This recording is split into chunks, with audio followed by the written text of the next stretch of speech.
and welcome to this week's segment of the Branding Storm WeVent Network. I'm Andy Greenberg, and this is Joe Moore. And we're going to be talking about branding this week, and also a little bit about the cost of branding. But first, we want to recap what we've accomplished so far. Joe, bring us up to date.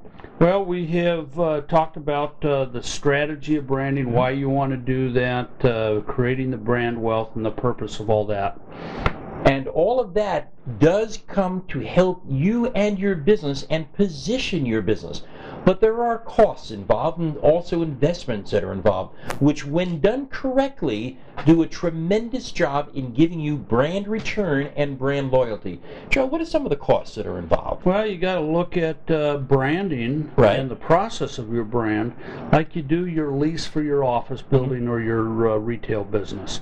You sign that lease, it's a 3 to 5 year lease. You expect that your brand is going to be there 3 to 5 years. You understand it's going to take time to get it there. Right. And that there's going to be monthly installments of your lease payments, things like that you have to make to get it there. And as part of a business plan, usually people take their financial statement and plan for their leasing expenses. They need to do the exact same thing with planning for their branding expenses, because you don't stop your lease and there's no reason to stop your branding. Because a lot of times people ask, can I afford to brand?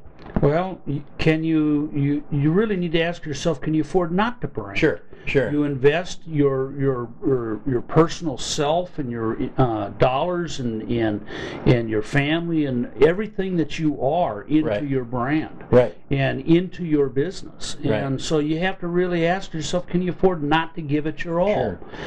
And I think many of us are familiar with Perrier. Remember that years back, that was the sparkling water. But what happened? They actually stopped investing in their brand.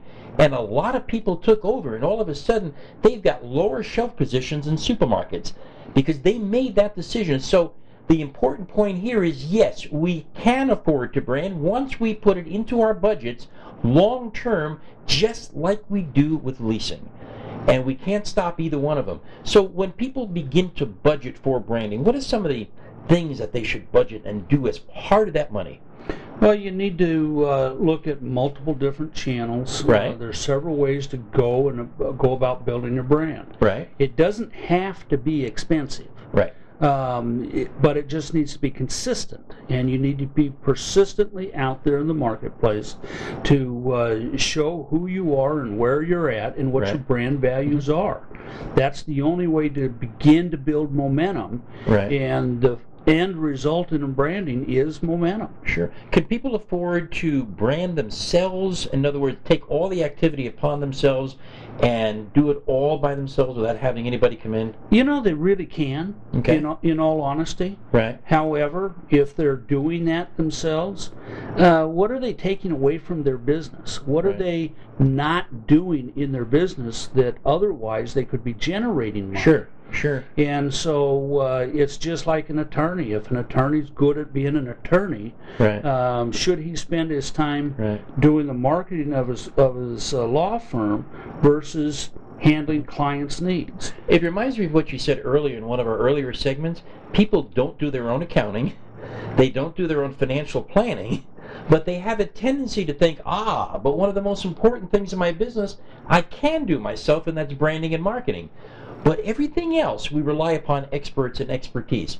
And I think that goes hand in hand in taking that money and investing it in an organization that you control, by the way. I mean, it's your image, your brand, but they'll help you mold that brand so that you will consistently be remembered at the top of that brand value that we talked about in one of the earlier segments. And that, again, goes back to the strategy and the planning. So it's important to always have someone there with you and guiding you. It's always the third-party perspective. Understanding that third party or that brand consultant that you're working with needs to understand that you as the client is the boss. And that you need to follow those key instructions. However, it's a partnership as well. And you need to be able to understand a recommendation and a positive recommendation that is objective and truly built in your brand's best interest. So it is, again, the main question is, can you afford not to brand? And here's the good news. Sometimes people will think, oh, my marketing costs are going to get out of control.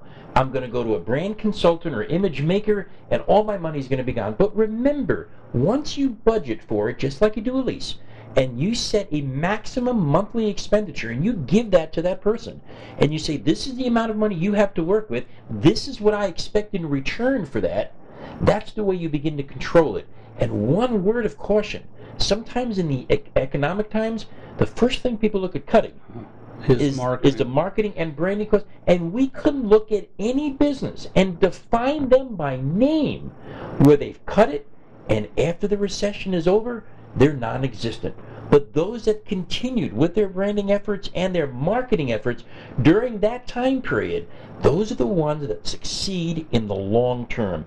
And we mentioned earlier, planning is taking something from a long-term planning, long-term actions now. That's what it's about. Absolutely.